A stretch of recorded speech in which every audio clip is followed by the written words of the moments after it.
வணக்கம் நேயர்களே. இது பார்த்திங்கன்னா ஓரத்தூர் என்ற சற்று பெரிய கிராமம்தான். கிராமத்தில் பார்த்திங்கன்னா சின்னங்களில் அட்வான்ஸாக திமுக முந்தி விட்டது. ஏறக்குறைய எல்லா ஊர்லேயும் சின்னங்கள் வரைகிறதுல திமுக தான் முன்னிலையில் இருக்கிறது. அந்த அதிமுக சின்னங்கள் பழைய வரையப்பட்டது அப்படி இருக்குது. இதை குறிப்பாக அந்த ஓரத்தூர் ஊரை ஏன் காமிக்கிறேன்னா, ஓரத்தூர் இங்கே மெயின்லேருந்து இப்படி நம்ம என்ட்ராகிற முண்டியம்மாக்கிலேருந்து உள்ளே போனால் ஓரத்தூர். இதில் பார்த்திங்கன்னா இந்த பார்த்துட்ருக்கீங்க இல்லையா, சும்மா தாழ்வாரத்தில் ஓப்பன் பிளேஸில் தாழ்வாரம் தான். ஒரு அடுப்பு 2 அடுப்பு வச்சு ஒரு இட்லி ஒரு இதில் பூரி. முதல்ல சாப்பிட தயங்கினோம், பார்த்து இல்லை நீட்டாக தான் இருக்குன்னு சொன்ன பிறகு சாப்பிட்டான். உண்மையிலேயே ஏன்னா மிக அருமையாக அந்த பூரி, அந்த குருமா சைஸு, வடை, பார்த்திங்கன்னா இட்லியும் ரொம்ப சூடாக கொடுத்தாங்க. மிக அருமையாக இருந்தது.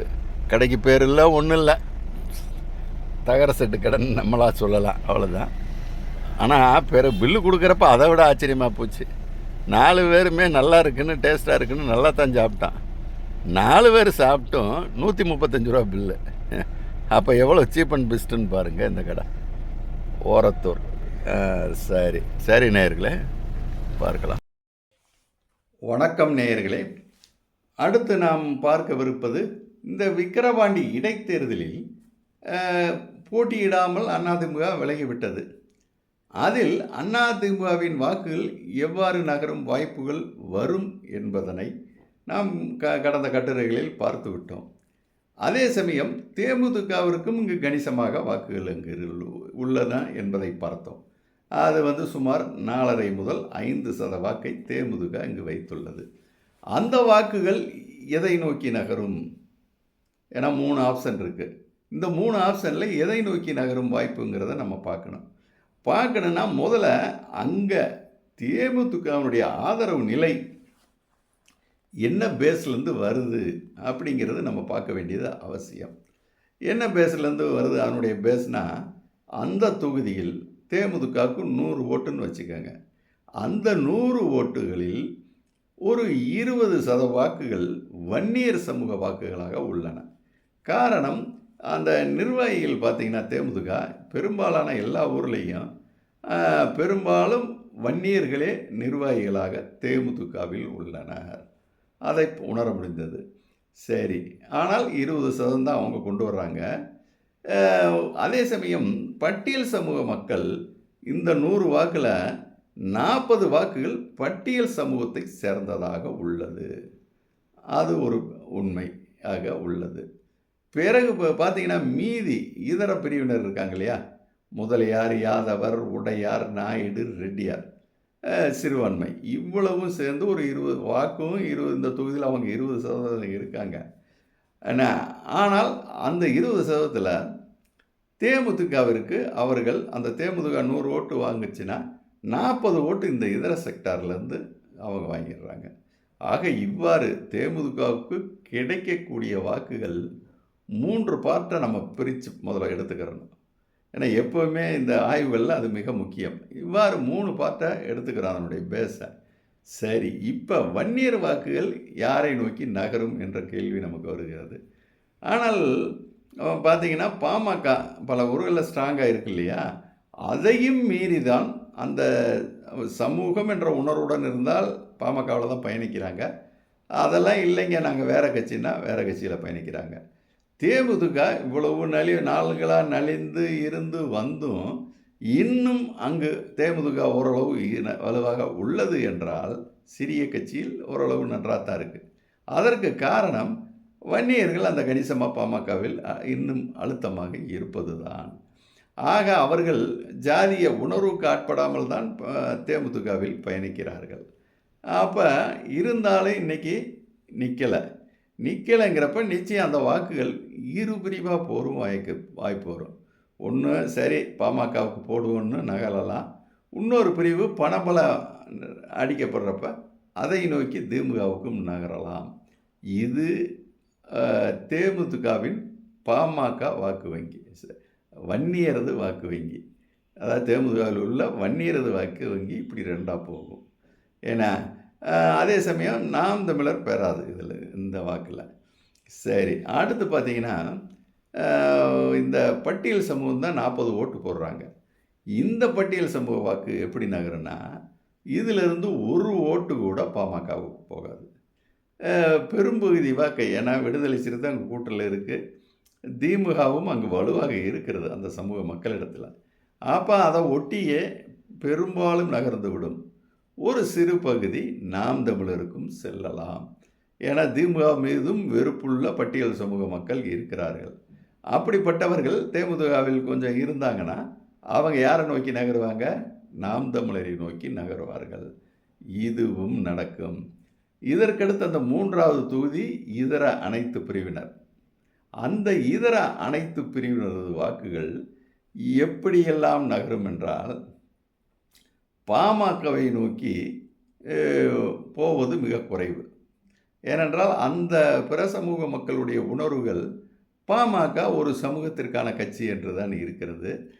அதே சமயம் அந்த பிற சமூக மக்களிடம் தான் பாஜக ஓரளவு இருக்கிறது. ஏன்னா பாஜக வீக்காக இருக்கிறது, பட்டியல் சமூகம் ரொம்ப வீக்கு, வன்னியர்கிட்டையும் ரொம்ப வீக்கு தான். ஆனால் அந்த இருக்கிற ஓட்டு ஓரளவு பாஜக எங்கே இருக்குது? அந்த பிற சமூகம், முதலியார், உடையார், யாதவர், நாயுடு, ரெட்டியார், அந்த சமூகங்கிட்ட தான் பாஜகவின் வாக்கு. நாம் பார்த்த அந்த 3-3% வரைக்கும் அங்கே இருக்கிறது. ஆக அந்த வாக்குகள் கூட முழுசாக பாமகவுக்கு கன்வெர்ட் ஆகிறதுல ஒரு சிக்கல் இருக்கிறது, நிச்சயம் இருக்குது. ஏன்னா அவங்க பாஜக நின்னா ஓட்டு போடுவாங்க, இல்லை இப்போ இந்த எம்பி எலெக்ஷனில் சென்ட்ரல் மோடி என்ற அடிப்படையில் ஓட்டு போட்டாங்க. ஆனால் இப்போ அந்த வாக்குகள், அந்த குறிப்பிட்ட பிற சமூக வாக்குகள் நிச்சயம் கணிசமாக பண அடிப்படையில் திமுக நோக்கி நகரும். அதே சமயம் கொஞ்சம் அழுத்தமாக இல்லை பாஜக கூட்டணிக்கு போடணும்னு ஒரு சிலர் நினைப்பாங்க. அந்த வாக்குகள் பாமக பெறும். ஆக இந்த மாதிரி தான் 3 சைஸாக. இந்த 2 பிடிக்காத ஒரு சிலர் அந்த பிற சமூகத்தில், ஏன்னா பிற சமூகங்களில் நாம் தமிழரை பிடித்தவர்கள் ஏற்கனவே அங்கே சென்று விட்டனர். அதனால் இவங்க தேமுதிகவில் இருக்கிறவங்க நாம் தமிழரை கொஞ்சம் பிடிக்காதவங்களாக தான், அதனுடைய பேஸ் நேச்சர் அப்படித்தான் இருக்குது. அப்போ அவங்களில் அதிகமாக திமுகவை நோக்கி பணத்திற்காக, மற்றபடி திமுகவை பிடித்து நகர மாட்டார்கள். பணபலம் பிரயோகிக்கப்படுகிறது, இடைத்தேர்தல் சரிதான், திமுகவே வந்தால் வந்துவிட்டு போகட்டும் என்ற அடிப்படையில் அவர்கள் நகர்வார்கள். ஆக ஒட்டுமொத்தத்தில் தேமுதிக வாக்கால் பெரிய பலனை பெறப்போவது திமுக. பிறகு அதற்கு அடுத்த பலனை பெறப்போவது அதாவது பாமக சுத்தமாக பெறாது, மிக குறைவாக பெறும். அதே மாதிரி நாம் தமிழரும் குறைவாக பெறலாம். ஒட்டுமொத்தமாக திமுகவே அந்த 4.5 முதல் 5% வாக்கில் அதிகம் பெறப்போவது திமுக தான். ஓரளவு பாமகவும் பெறும், அதற்கு அடுத்த நிலையில் நாம் தமிழரும் கொஞ்சம் பெறும். இதுதான் தேமுதிகவின் வாக்கு எந்த பக்கம் நகரும் இந்த இடைத்தேர்தலில் என்பதற்கான எனது உளவியல் ரீதியான கருத்து. நிச்சயம் அது நடக்கும் என்பதும் தெரியும். சரி, இது ஒரு புறம் இருக்க, நாம் தமிழருக்கு எங்கெங்கெல்லாம் இந்த தொகுதியில் வாக்குகள் வருகிறது, அவர்கள் எவ்வளவு உயர வாய்ப்பு என்று நாம் பார்த்தால், நம்ம ஏற்கனவே ப்ரீவியஸாக எடுத்த ஆய்வுகளில் அனைத்திலும் ஒரு விஷயம் தெளிவாக தெரிந்தது. என்ன தெரிந்ததுன்னா, இங்கும் 75 முதல் 80% பட்டியல் சமூகத்தில்தான் நாம் தமிழர் கட்சிக்கு ஆதரவு இருந்தது. ஏன்னா அந்த சமூகத்தில் இந்த 2 கட்சியும் பிடிக்காதவர்கள் ஒன்று விடுதலை சிறுத்தைகிட்ட இருக்காங்க, ஒரு சிலர் அதுலேயும் கூட நம்பிக்கை இழந்து, ஏன்னா நாம் தமிழர் போகிறாங்கன்னா விடுதலை சிறுத்தை மீதும் நம்பிக்கை, அதிமுக, திமுக, விடுதலை சிறுத்தை 3 கட்சிகளின் மீதும் நம்பிக்கையை இழந்தவர் தான் நாம் தமிழரை நோக்கி நகர்கிறார். அப்போ இவருடைய வாக்கு ஏற்கனவே நம்ம ட்ரேஸ் பண்ணி பார்த்ததில் வடமண்டலத்தில் 75 முதல் 80% பட்டியல் சமூக வாக்கு தான் நாம் தமிழருக்கு இருந்தது. அது நான் கொடுத்த ஆய்வுகளும் இப்போ தேர்தலும் அதைத்தான் ஊர்ஜிதப்படுத்தியிருக்கின்றன. இந்த தொகுதியிலும் அதே நிலைதான். அப்போ அந்த பட்டியல் சமூக வாக்கு இன்னும் கொஞ்சம் கூடுவதற்கான வாய்ப்பு அந்த தேமுதிக இலக்கம் வாக்கிலிருந்து தேமுதிக நிற்காமல் விட்டதனால் அதிலிருந்தும் கொஞ்சம் வரலாம். அதுவன்றி வேறு தொகுதியிலிருந்தும் கூட நாம் தமிழர் பெறலாம். ஆனால் பணபலம் அனைத்தையும் தடுக்கும். ஏன்னா இயல்பாக என்ன நடக்குன்னு சொல்லணும் இல்லையா? இதே இது சட்டமன்றம்னா வேறு, பொது தேர்தல்னால் வேறு மாதிரி வரும் அடுத்து. ஆனால் இப்போ இடைத்தேர்தல், பணபலம், இந்த 2 விஷயமும் தடுக்கும். ஒரு கட்சிக்கு செல்கிற வாக்கை தடுக்கும். அது நாம் தமிழருக்கும் பொருந்தும். இது இந்த மாதிரி இருக்கும். இது தவிர இதர செக்டாரில் அந்த 20% உள்ளதான் இவங்களுடைய பலம் இவங்களுக்கு வந்தது. இப்போ அது இந்த திமுகவினுடைய இது பிடிக்காத. ஏன்னா அந்த இதர செக்டாரில் பாமக பெருசாக போகாது. திமுகவை இப்போ என்ன தான் பணம் கொடுத்தாலும் பிடிக்கலைன்னு ஒரு வெறுப்பு இருக்கும் இல்லையா? அப்படி இருக்கிறவங்க சரி இந்த தடவை நாம் தமிழருக்கு போட்டு விட்டு போயிடலாம், காசையும் வாங்கிட்டு நாம் தமிழருக்கு போட்டு விட்டு போகலாம் என்ற ஒரு எண்ணம் வரும் வாய்ப்பு கணிசமானவருக்கு ஏற்படும் என்பது உளவியல் ரீதியான உண்மை. அதுக்கு தகுந்த மாதிரி சீமானும் நிச்சயம் நேற்று பிரச்சாரம் மிக நல்ல கூட்டம், நல்ல கடுமையாக செய்கிறாரு. அவருக்கு மூலதனமே பேச்சு தானே, பேச்சை வச்சு தானே கட்சியே இருக்குது. என்ற சீமான் என்ற தனி நபருக்கு தான் அந்த கட்சி இயங்குது, அதுவும் உண்மை. அந்த தனிநபரும் அவரது பேச்சும் தான் கட்சியின் வளர்ச்சிக்கோ கட்சியின் எழுச்சிற்கோ காரணமாக இருக்கிறது. ஏன்னா அது இனி 10 நாளில் அவர் அதை எந்தளவு ஸ்கோர் பண்ணுவாருங்கிறத, அதனால தான் நம்மளால் இப்போ அதிமுக விலகுனது ஒன்று, 2வது இன்னும் பிரச்சாரம் 1 வாரம் 10 நாளில் என்னென்ன மாற்றங்களை, சில மாற்றம், பெரிய மாற்றம் ஏற்படுத்துகிறாரு, சின்ன சின்ன மாற்றங்களை எல்லா கட்சியிலையும் ஏற்படுத்தக்கூடும் பிரச்சாரம் மற்றும் விஷயங்கள். அதனால் அதையும் எல்லாம் நாம் கூர்ந்து நோக்கினா தான் ரிசல்ட் இப்படித்தான்னு நம்ம பேச முடியும். ஆயினும் இப்போ ஈரோடு கிழக்கில் பார்த்தீங்கன்னா நாம் தமிழர் தெளிவாக அவர் ஜாதி இல்லைன்னு வசனம் பேசுவார். என்ன வசனம் பேசினாலும் அவர் ஜாதி பார்த்து தான் வேட்பாளர் போடுறாரு. அது ஒரு வியூகம், அது எனக்கு தெரியும். ஆக அது வியூகமாக அவர் பண்ணுறதை நான் குறை சொல்ல மாட்டேன். ஆனால் வெளியே நான் ஜாதி பார்க்க மாட்டேன்னு சவடால் விடுவார். ஆனால் வேட்பாளர்களை அவர் ஜாதி பார்த்து தான் நுணுக்கமாக இருக்கிறார். ஈரோடு கிழக்கில் என்ன செஞ்சார்? ஒரு வேட்பாளர் நாயுடு, ஒரு வேட்பாளர் கொங்கு வேளாள கவுண்டர். அப்போ இவங்களுக்கு மாற்றாக அந்த ஈரோடு கிழக்கில் இவங்க எல்லாத்த விட பெரிய சமூகம் முதலியார். கரெக்டாக முதலியார் வேட்பாளர் இறக்குனார். அது சரியான நுட்பந்தான். அதனால் இவர் ஒன்றும் ஜாதி பார்க்காமையெல்லாம் வேட்பாளர் போட மாட்டார். ஏன் அங்கே பட்டியல் சமூகத்தை இவர் இறக்கிடுவாரா? நுட்பமாக போட்டார். அதேமாதிரி அந்த முதலியார் வாக்குகளை எனக்கு தெரிஞ்சு, ஏன்னா கடந்த முறை அந்த பொது தேர்தலை விட இடைத்தேர்தலில் கொஞ்சம் குறைச்சி தான் வாங்குவாங்க. ஆனால் இவர்கள் அந்த வாக்கை அப்படி வாங்கிட்டாங்க.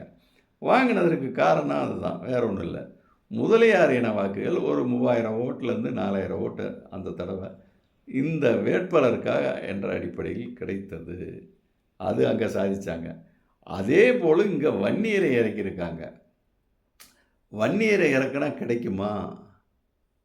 ஏன்னா எல்லாரும் வன்னியர். திமுக வேட்பாளர், அதிலும் வன்னியர் சமுதாயத்திற்காக நடத்தக்கூடிய ஒரு கட்சி வன்னியர் வேட்பாளர் இருக்கிறதுக்கு. இங்கே அவர் அந்த புத்திசாலித்தனத்தை காட்ட நினைத்திருந்தால் இவர் எந்த வேட்பாளரை இறக்கியிருக்க வேண்டும் என்று தெரியுமா? 40% இருக்கக்கூடிய பட்டியல் சமூக வேட்பாளரை இறக்கியிருந்தால் நிச்சயம். ஏன்னா ஏற்கனவே இவருக்கு அந்த பிற சமூகங்கள் குறைவாத்தான் போட்டிருக்காங்க. அவங்களும் சீமானின் பேச்சில் மயங்கி நிற்பவர்கள். அவங்க இவரை விட்டு போக மாட்டாங்க, இவருக்கு தான் போடுவாங்க. ஏன்னா ஆனால் பட்டியல் சமூகம் இந்த தொகுதியில் அவர் இறக்கி இருந்தால் அதுதான் வியூகத்தின் புத்திசாலித்தனம். ஆனால் அவர் என்ன நினைத்தார் என்று தெரியவில்லை. எல்லாரும் இறக்கிய வன்னியர் வேட்பாளரையே இறக்கிட்டார். ஆனால் அந்த வேட்பாளருக்காக எப்படி ஈரோடு கிழக்கில் அடிஷனலாக கிடைச்சதோ அது மாதிரி இங்கே கிடைப்பதற்கான காரணம் இங்கே பாமக மோதுது. அவங்க ஒரு சமூக ரீதியாக நம்ம பொண்ணுன்னு நினைக்கிறதுக்கு இடம் இல்லாமல் நம்ம சமூக கட்சி என்று தான் நினைப்பாங்க. அப்போ வன்னியர் வேட்பாளர் இவருக்கு சமூக அடிப்படையில் வாக்குகளை பெற்று தந்துவிட மாட்டார். சீமானின் பேச்சை கவரும், சீமானின் பேச்சை ரசிக்கும், அவருக்கென்று இருக்கும் ஒரு கூட்டம்தான் வாக்களிக்கும். வன்னியர் வேட்பாளர் என்பதற்காக வன்னியரின் அதிக வாக்குகளை நிச்சயம் இத்தொகுதியில் பெற வாய்ப்பு இல்லை. அதற்கு தடைக்கல் என்பது பாமக. இதுவும் அங்கே இருக்கக்கூடிய உண்மை. ஆனால் ஈரோடை போல இவர் ஈரோடு கிழக்க மாதிரி திட்டமிட்டு இவர் அதை யூஸ் பண்ணியிருந்தால் பட்டியல் சமூக ஒருத்தரை, ஒரு பெண்ணை இறக்கி இருந்தால் நிச்சயம் வாக்கு வங்கி இன்னும் உயர்த்தி காட்டியிருக்கும். சரி, பார்க்கலாம். தேர்தலில் எப்படியும் பழைய வாக்கை தாண்டுவார். அது 1%, 2%, 3%ங்கிறது இனி இந்த 10 நாள் விஷயங்களும், பிரச்சாரங்களும், பணிகளுமே முடிவு செய்யும் என்பது எனது கருத்து. வணக்கம் நேயர்களே.